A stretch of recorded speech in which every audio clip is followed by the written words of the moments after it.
नमस्कार, मैं प्रयाग झा हूँ।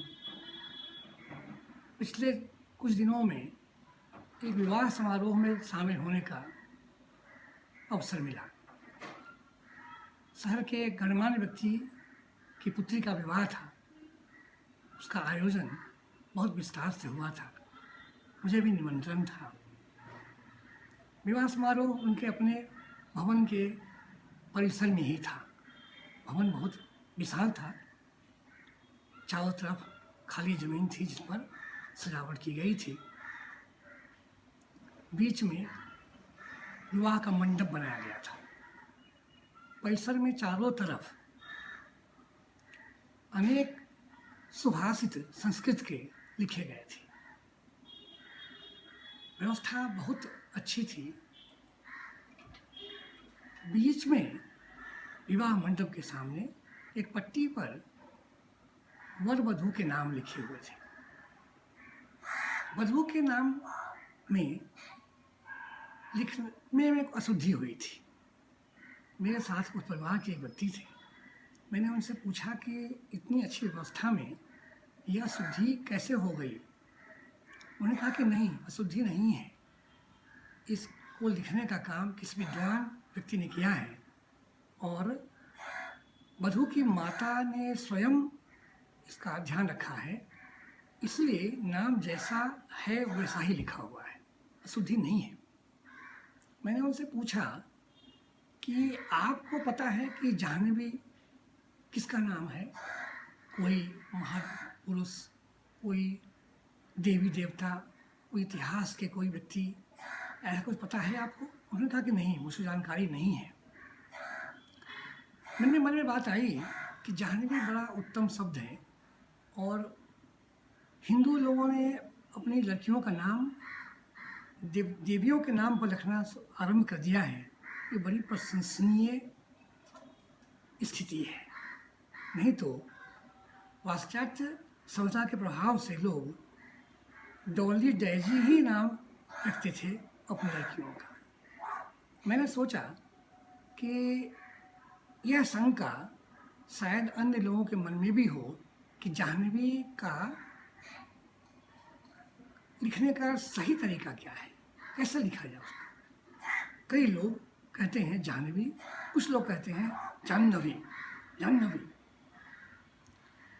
इसी शंका को दूर करने के उद्देश्य से मैंने यह वीडियो बनाया है।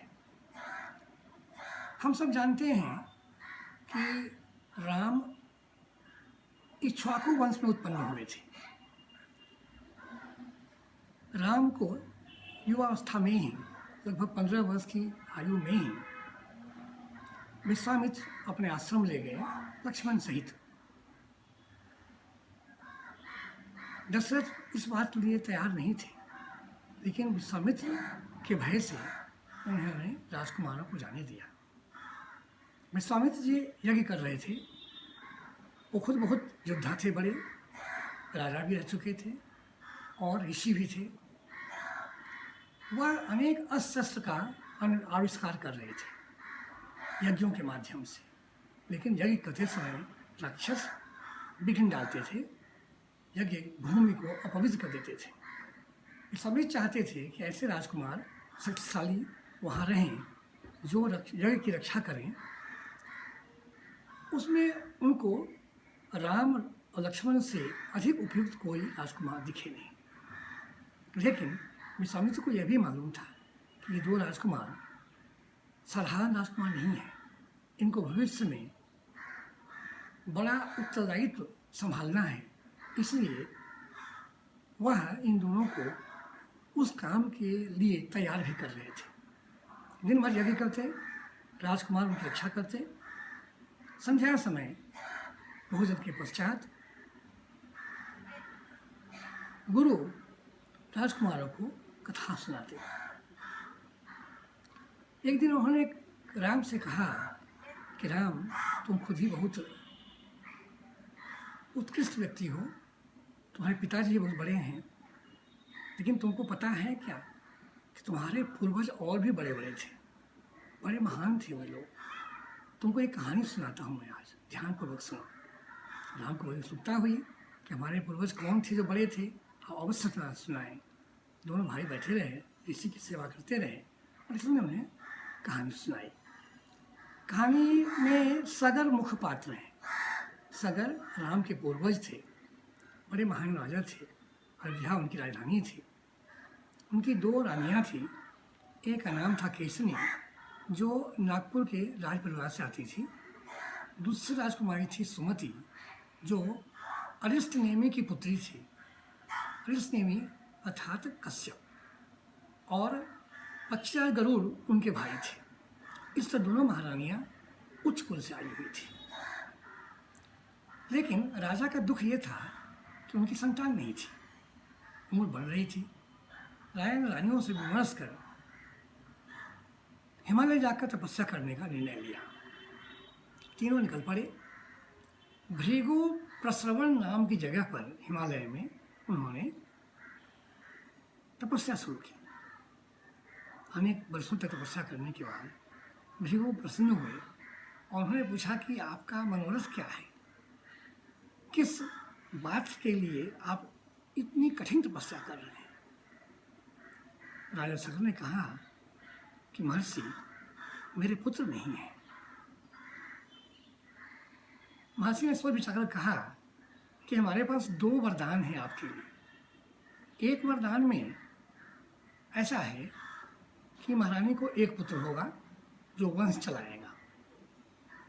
दूसरा वरदान ऐसा है, इसमें महारानी को 60,000 पुत्र होंगे जो बड़े शक्तिशाली होंगे, बड़े पराक्रमी, उनके बराबर कोई नहीं होगा। तो राजा ने रानियों से पूछा कि कौन सा वर किसको चाहिए। बड़ी रानी ने कहा कि मुझे एक ही पुत्र चाहिए जिससे वंश चलेगा। दूसरी महारानी ने सुमति ने कहा कि मुझे 60,000 पुत्र चाहिए जो यशस्वी होंगे, पराक्रमी होंगे और बहुत साहसी होंगे। इस तरह ऋषि प्रवर ने दोनों वर दिए, आशीर्वाद दिया तीनों को और वहाँ से उन्हें विदा किया। सगर ने भी ऋषि की परिक्रमा की और रानी सहित अयोध्या वापस आ गए। समय बीतने पर केसिनी को एक पुत्र हुआ जिसका नाम असमंज था, और सुमति के पुत्र की जगह उनके गर्भ से एक पिंड निकला तुम्बे का आकार का। वैद्य ने बताया कि इस तुम्बे के अंदर बच्चे हैं, इसको फोड़कर बच्चों को निकाला जाए। फोड़ने से, उस पिंड को फोड़ने से अनेक बच्चे निकले, छोटे छोटे बच्चे। सबों को वैद्य के कहने से घी से भरे हुए घड़े में रख दिया गया। उनका ये कहना था कि जब बच्चे घी में रहते हुए जल्दी से जल्दी बड़े हो जाएंगे और सुरक्षित भी रहेंगे। उनकी रक्षा के लिए अनेक धारियाँ नियुक्त कर दी गई। समय बीतता गया। असमंज न साहसी थे न बहादुर, और उनको जनता से प्रेम नहीं था। कभी कभी नरखटता में लोगों को तकलीफ भी देते थे। उनका शीघ्र विवाह करा दिया गया। उसे पुत्र हुआ अंशुमान। दूसरी ओर सुमति के सारे पुत्र 60,000 राजकुमार बड़े बहादुर हुए, बड़े साहसी। माताएं प्रसन्न थी। लेकिन समय बीत रहा था। सगर की इच्छा हुई कि यज्ञ किया जाए, क्योंकि अब समय वार्धक आ गया है। यज्ञ के लिए ऐसी भूमि का चयन हुआ जो अयोध्या के निकट ही हो, विस्तृत समतल भूमि जहाँ यज्ञ होगा, यज्ञ का मंडप बनेगा। एक घोड़ा की भी व्यवस्था हुई, यज्ञ का घोड़ा। उस अश्व को वहाँ बांध दिया गया। सगर की इच्छा थी कि अंशुमान घोड़े की भी और यज्ञशाला की भी रक्षा करेंगे। इसी बीच एक अनहोनी घटना घट गई। इंद्र ने राक्षस का रूप धारण कर घोड़ा चुरा लिया और वो लेकर भाग गए रातों रात। प्रातःकाल जब सगर उठे और उनके पुरोहित उठे तो पता चला कि यज्ञ का असर तो नहीं है। चारों तरफ अशांति फैल गई, चिंता हो गई। सगर को अपने राजकुमारों पर विश्वास था। उन्होंने कहा कि भाई आप सब जाइए, धरती पर जहाँ भी हो उस घोड़ा को खोज कर निकालिए, उस चोर को से घोड़े को बचाइए, उसे निकालिए, उसको लाइए ताकि मैं यज्ञ पूरा कर पाऊँ। 60 राजकुमार बहादुर यशस्वी चारों तरफ फैल गए, धरती पर खोजने लगे, लेकिन कहीं भी घोड़ा नहीं मिला। वापस आ गए सगर के पास और कहा कि पिताश्री महाराज घोड़ा तो नहीं मिल रहा है। सगर बहुत असंतुष्ट हुए। उन्होंने कहा कि आप सब इतने बहादुर हैं, योद्धा हैं, फिर जाएं आप, घोड़ा मिलना ही चाहिए। आप ऐसा करें, धरती को खोद डालें, आपस में 60,000 लोग एक एक योजन की भूमि बांट लें, खंती कुदाल हल से धरती को खोदें, कहीं न कहीं घोड़ा अवश्य मिल जाएगा। लेकिन इस बार आप घोड़ा लेकर ही वापस आए। सभी निकल गए, पराक्रमी थे, धरती को खोदना शुरू कर दिया, अपने अपने हिस्से की धरती को खोदना शुरू कर दिया। उनके वज्र के जो भी प्रहार से धरती की जीव जंतु मरने लगे, चारों तरफ हाहाकार मच गया। लेकिन उन्हें तो घोड़ा खोजना था। 60,000 भाई लगे रहे इस काम में, करते करते, खोदते खोदते, पत्थर तोड़ते हुए, पहाड़ को तोड़कर, नदियों से होता रास्ता निकालते गए, चलते चलते आगे बढ़ते गए और अंत में पहुँचे एक जगह जहाँ एक ऋषि ध्यानस्थ बैठे हुए थे। देखा कि पास में ही घोड़ा है, जो वही घोड़ा है जिसको उन्होंने चुना था यज्ञ के लिए। उन्हें क्रोध आ गया उस ऋषि पर कि आपने घोड़ा चुरा लिया और अब तपस्या कर रहे हैं, ध्यान बैठे हैं। उन्होंने जगाने की कोशिश की, बात करने की कोशिश की, लेकिन ऋषि ध्यान में मग्न थे। उनकी आवाज़ से ऋषि का ध्यान टूटा नहीं। तब उन्होंने गालियाँ देनी शुरू कर दी। उस पर भी जब ऋषि नहीं उठे तब उन्होंने धक्का देना शुरू किया। धक्का देने से ऋषि बहुत रुष्ट हो गए, कुपित हो गए। क्रोध से उन्होंने हुंकार किया। हुंकार के साथ ज्वाला निकली, जिस ज्वाला में सारे राजकुमार जलकर भस्म हो गए। विकराल दृश्य, हजारों पराक्रमी राजकुमार जलकर भस्म हो गए, भस्म की ढेर लग गई वहां। इधर सगर चिंतित थे, ये राजकुमार गए, अभी तक वापस नहीं आया, घोड़ा भी नहीं आया, अभी तक यह कैसे पूरा होगा। उन्होंने अंशुमान से कहा कि पौत्र, बहुत विलंब हो रहा है, तुम स्वयं जाओ, देखो काकाओं को खोजो, घोड़ा खोजो, तुम तलवार भी ले लो और धनुष भी ले लो। रास्ते में कोई सरस्वती मिले, अच्छे लोग, उनको नमस्कार करना, उनका आशीर्वाद लेना। लेकिन तुम्हारे मार्ग में कोई बाधा बनने आए, उसको तुम बिल्कुल मत छोड़ना, उनका वध कर देना, तुम्हारा मार्ग प्रशस्त होगा, जाओ पुत्र, कल्याण हो। इस तरह कह के उन्होंने अंशुमान को विदा कर दिया। अंशुमान के लिए काम कठिन जरूर था, लेकिन मार्ग आसान था, क्योंकि काका लोगों ने बहुत से रास्ते बना दिए हुए थे। वो चलते गए, समय लगा, लेकिन वो पहुंच गए वहाँ जहाँ कपिल मुनि का आश्रम था। वहाँ पहुँचते ही सन्न रह गए। राख की इतनी बड़ी ढेर और श्मशान जैसा दृश्य, ये कौन सा आश्रम है। लेकिन देखा घोड़ा भी पास में ही है, तो उन्हें खुशी हुई कि घोड़ा तो मिल गया। लेकिन काका कहाँ गए, इसके 60,000 लोग कहाँ चले गए। उनकी भेंट हो गई काकाओं के मामा से, गरुड़ से। गरुड़ ने कहा कि वत्स, तुम चिंता मत करो, तुम इतना उदास मत हो। तुम्हारे काका बहुत प्रसिद्ध थे, शक्तिशाली थे, साहसी थे। ऋषि के कुपित होने से उनकी मृत्यु दिवस हो गई है, लेकिन उनका तर्पण करना होगा तुम्हें। और ये तर्पण साधारण जल से नहीं हो सकता, क्योंकि ये साधारण लोग नहीं थे। तुम जाओ, घोड़ा लेकर जाओ, तुम्हारे पितामह प्रतीक्षा कर रहे हैं, यज्ञ संपन्न कराओ और उनसे बात भी करो कि गंगा लाने से ही इन काकाओं की मुक्ति मिलेगी, ये स्वर्ग जा पाएंगे, उसकी व्यवस्था करो। अंशुमान घोड़ा लेकर शीघ्र विदा हो गए। उन्होंने आकर पितामह से कहा कि घोड़ा तो आपका मिल गया। पितामह ने कहा कि हमारे पुत्र कहाँ हैं 60,000 प्रतापी राजकुमार। अंशुमान ने दुख के साथ बताया कि ऐसा हुआ, कपिल जी के कोप से ज्वाला निकली और उसमें सारे के सारे राजकुमार जलकर भस्म हो गए। उन्होंने ये भी कहा कि उनकी मुक्ति के लिए गंगा को लाना पड़ेगा। गंगा को लाना कठिन काम था,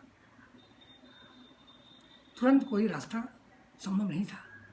सगर ने कहा कि ठीक है पौत्र, ठीक है अंशुमान, अभी यज्ञ पूरा करते हैं फिर विचार करेंगे।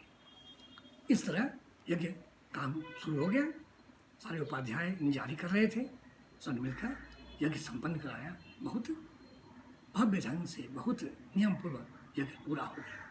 सगर बूढ़े हो गए थे, उन्हें लगा कि अंशुमान भी जवान हो गए हैं, योग्य हो गए हैं।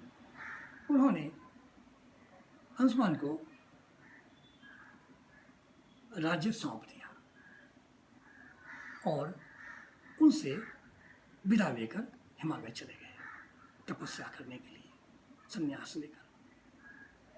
अंशुमान पराक्रमी थे, अयोध्या का राज बड़ा था, लेकिन बहुत योग्य मंत्रियों के सहयोग से अच्छा राज्य चला रहे थे वो। लेकिन वो समस्या, गंगा को लाने की जो समस्या थी, उस पर कोई मार्ग उन्हें नहीं सूझा। उनके पुत्र दिलीप हुए, जो कि राजा थे, बहुत प्रतापी, बहुत न्यायप्रिय, लेकिन उनके समय में भी गंगा को स्वर्ग से धरती पर लाने का क्या उपाय हो, इस पर कोई बात न हो पाई। दिलीप के बाद उनके पुत्र भागीरथ राजा बने। भगत ने सुन रखा था कि हमारे पूर्वज जल का भस्म हो गए, उनका तर्पण नहीं हुआ अभी तक, और ये तर्पण गंगा जल से होना है। गंगा को लाना है स्वर्ग से धरती पर, बहुत बड़ा काम है, जनहित में ये काम जरूरी है। राजकाज करते हुए यह संभव नहीं हो सकता। इसलिए उन्होंने राजा मंत्रियों को बुलाया, अत्यंत प्रवीण थे, विद्वान थे। उन्हें समझाया कि मंत्रीगण, अयोध्या का राज्य संभालते हुए मैं गंगा का लाने का उपक्रम नहीं कर सकता, इसलिए मुझे अवकाश दीजिए। आप सब इस राज्य को संभालिए, आप सब प्रवीण हैं, दक्ष हैं, जनता की सेवा कीजिए और हमें आप विदा कीजिए। ऐसा कहकर भागीरथ अयोध्या से निकल गए हिमालय की तरफ। सुन रखा था कि गंगा का निवास स्थान ब्रह्मा के कमंडलों में है, इसलिए उन्हें लगा कि भव ब्रह्मा की तपस्या करनी पड़ेगी, उनको ही प्रसन्न करना पड़ेगा, उनके उसके बिना गंगा धरती पर नहीं आ सकेगी। उन्होंने तपस्या शुरू कर दी, घोर तपस्या, कठिन तपस्या, शरीर को तपाकर, शरीर को अनेक तरह से कष्ट देकर एकाग्र होकर ब्रह्मा की तपस्या करने लगे। बहुत समय बीतने के बाद ब्रह्मा जी प्रसन्न हुए, उन्हें दर्शन दिया, प्रकट होकर पूछा, भगीरथ इतनी तपस्या क्यों कर रहे हो, क्या मनोकामना है तुम्हारी? भगीरथ ने कहा कि पितामह, आप जानते हैं कि हमारे पूर्वज ऋषि के कोप से जलकर भस्म हो गए हैं। असाधारण पुरुष थे, उनका तर्पण नहीं हो पाया आज तक। बहुत बड़ा ऋण है हम लोगों पर, हमारे वंश पर। आप गंगा को धरती पर जाने दीजिए, हमें गंगा दीजिए आप। ब्रह्मा जी ने कहा कि तुम्हारा सोचना तो बहुत उचित है, उनका तर्पण तो होना चाहिए, लेकिन गंगा तुम ले कैसे जाओगे? गंगा में बहुत पानी ज़्यादा है, बहुत वेगवती है गंगा, धरती संभाल नहीं पाएगी उसके वेग को। तो ऐसा ना हो कि गंगा को मैं छोड़ूं और धरती तुम्हारी डूब जाए, तब क्या होगा? प्रलय हो जाएगा। तो उन्होंने कहा कि क्या उपाय है इसका?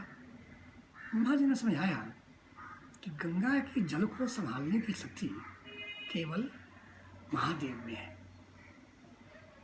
उनके पास जाओ, उनकी प्रार्थना करो, उनसे पूछो कि क्या वह गंगा को संभाल लेंगे। अगर वो तैयार होते हैं तो मैं गंगा को अपनी कमंडलों से बाहर निकालने के लिए तैयार हूँ। भगत को तो एक ही काम था जीवन में, एक ही उद्देश्य से वो जी रहे थे। तुरंत पहुंच गए हिमालय में ही भगवान शिव के पास, उनसे प्रार्थना की। अनुनय विनय किया। भगवान आशुतोष जो शीघ्र प्रसन्न हो जाते हैं, उन्होंने प्रकट होकर भगवत से उसकी मनोकामना पूछा। भगवत से पूछा कि तुम्हें क्या इच्छा है, मुझसे क्या चाहिए। भगत ने निष्ठापूर्वक उन्हें अपने मन की बात बता दी और पर उद्देश्य क्या था वहाँ आने का वही बता दिया। महादेव बहुत प्रसन्न हुए। उन्होंने कहा तुम्हारा जो उद्देश्य है बहुत अच्छा है, उत्तम है, मैं गंगा को संभाल लूँगा, तुम ब्रह्मा जी से प्रार्थना करो, गंगा को छोड़ दे। वो भगत ने पुनः तपस्या की, पितामह ब्रह्मा से गंगा मांगा। पितामह ने कहा कि अगर महादेव तैयार हैं तो मैं गंगा को छोड़ता हूँ। गंगा का पानी स्वर्ग से गिरने लगा। भगवान शिव ने जटाएं खोल दी, उस जटाओं में पानी को समेट लिया, जटाओं को बांध दिया ताकि पानी इधर न जाए, गंगा इधर उधर न बहे और धरती में प्रलय न हो। अब समस्या फिर हुई कि गंगा को निकाले कैसे जटाओं से। भगत ने भगवान से प्रार्थना की कि आशुतोष, हमारा तो उद्देश्य मालूम है आपको, गंगा को हमें ले जाना है वहाँ जहाँ वहाँ पूर्वजों की अस्थियाँ, उनकी राख पड़ी हुई है, वो तृप्त कैसे करें, हम तर्पण करना है। भगवान ने कहा कि ठीक है, मैं इस गंगा को बिंदु सागर में छोड़ देता हूँ, तुम वहाँ चले जाओ और वहाँ देखो कैसे गंगा को वहाँ से ले जाओगे आगे, उसकी व्यवस्था करो। भगवान शिव ने जटाओं को खोलकर गंगा का जल बिंदु सागर में डाल दिया। उतना जल रहे कहाँ, बिंदु सागर बड़ा जल जरूर था, लेकिन उसमें इतना जल समा नहीं सकता। गंगा 7 भागों में बट गई। 3 धाराएं पश्चिम की तरफ बहने लगी, 3 धाराएं पूर्व की तरफ, एक धारा बच गई दक्षिण की तरफ बहने लगी। और सागर को कहा कि बताओ मैं कहाँ चलूँ। सागर को बड़ी प्रसन्नता हुई कि गंगा जी अब तैयार थी चलने के लिए उनके साथ। उन्होंने कहा कि माते, आपको मुझे ले जाना है उस जगह पर जहाँ हमारे पूर्वज आपकी प्रतीक्षा कर रहे हैं। उनकी मृत्यु हो चुकी है, जल कर भस्म हो चुके हैं, आपका जल से प्लावित होने पर भी वो भस्म से ये लोग मुक्त होंगे, लौकिक जीवन से मुक्त होकर स्वर्ग जाएंगे। तो दिव्य रथ पर सवार होकर भगत आगे आगे चलने लगे, गंगा उनके पीछे पीछे। गंगा नदी का पानी स्वर्ग से आया हुआ, निर्मल, स्वच्छ, पवित्र, पापनाशक, यह पवित्र जल जहाँ पड़े वहीं प्रसन्नता, वहीं सर जीव जंतु सारे उछल कूद करने लगे। पेड़ पौधे सभी उस जल में स्नान करने लगे, मछलियाँ तैरने लगी, कछुए आ गए, अनेक जीव जंतु उस जल में तैरने लगे, सब तरफ प्रसन्नता आ गई। ऋषि मुनि को भी ऐसा जल पहली बार मिला था, गंगा का स्वर्ग से आया हुआ जल। सबने आचमन किया, देह पोछा, स्नान किया, पानी पीने लगे गंगा जल। इस तरह चारों तरफ आह्लाद हो गया, प्रसन्नता हो गई, लोग हर्षमय हो गए। आगे आगे रथ पर चले जा रहे थे भगीरथ, पीछे गंगा चल रही थी। एक घटना हो गई जिससे बड़ी बाधा उपस्थित हो गई पुनः। गंगा के रास्ते में जहनु महाराज का आश्रम आ गया। जहनु एक राजा थे, उन्होंने बहुत बड़ा यज्ञ करने का संकल्प लिया था, उनका यज्ञ चल रहा था। गंगा के वेग से वो यज्ञ मंडप और आश्रम तहस नहस हो गया। जहनु को क्रोध आ गया। उन्होंने कहा कि गंगा, तुम इतनी गड़बड़ी हो गई हो, तुम्हें मेरी शक्ति का अनुमान नहीं है, मैं तुम्हें अभी पी जाता हूँ। गंगा का सारा जल जहनु पी गए। अब समस्या बड़ी हो गई। ऋषि मुनि, देवता, पशु पक्षी और सगर खुद सारे लोग चिंता में मग्न हो गए कि अब क्या होगा। इतनी दूर आकर भी फिर गंगा रुक गई, अब क्या करें। लेकिन किसी ने हिम्मत नहीं हारी, सब ने अनुनय विनय शुरू कर दिया, प्रार्थना करने लगे कि हे ऋषि प्रवर, हे महाशक्तिशाली महाराज, आप गंगा को जाने दें, गंगा को मुक्त करें। प्रार्थना करने से जहनु जी को थोड़ी दया आई। इस पर ऋषियों ने ये कहा कि महाराज, अगर आप गंगा को अपने शरीर से मुक्त करेंगे तो गंगा आपकी पुत्री हो जाएगी। आपके शरीर से उत्पन्न गंगा आपकी पुत्री कहलाएगी, उसका नाम हम जाह्नवी रखेंगे। उसी दिन से तस्मात् जह्नुसुता गंगा प्रोच्यते जाह्नवी इति। गंगा एक नाम जाह्नवी है, कि उसी दिन से, उसी घटना के बाद हुआ था। जहनु ने, जो महाराज भी थे और ऋषि भी थे, अपने कान की छिद्र से गंगा को निकाल दिया और बहने दिया। सगर गंगा को लेकर आगे चलते गए। यहाँ उनके पितरों की के शव पड़े थे, पितरों के भस्म पड़े थे, और उसका उद्धार किया, उनका उद्धार किया। ये सब स्वर्ग के लिए चले गए। इस तरह भगीरथ के अथक प्रयास से पुण्य सलीला गंगा धरती पर आई और लाखों करोड़ लोगों को की जीवन दायिनी बनी, पाप नाशनी बनी। पुण्य सलीला गंगा आज भी हमारे लिए पुण्य धाम है। कथा का सारांश यह है कि धरती पर, पृथ्वी पर या ब्रह्मांड में कोई बड़ी घटना होने वाली होती है, उससे पहले पृष्ठभूमि तैयार होती है। गंगा को आना था, असाधारण घटना थी, पृष्ठभूमि थी, तैयार हो रही थी पहले से ही। इंद्र का घोड़े को चुरा लेना, भगवान विष्णु का कपिल के रूप में अवतार लेना, 60,000 राजकुमारों का जलकर भस्म हो जाना, ये सब भूमिका थी। लेकिन बड़ा काम करने के लिए बड़ा प्रयास भी चाहिए।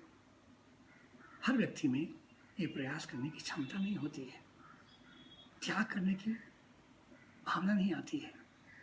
राजा दिलीप बहुत बड़े थे, अंशुमान भी बहुत महान थे, लेकिन गंगा को धरती पर लाने के लिए उनको मार्ग न समझ में आया। यह काम किया भगीरथ ने, जिन्होंने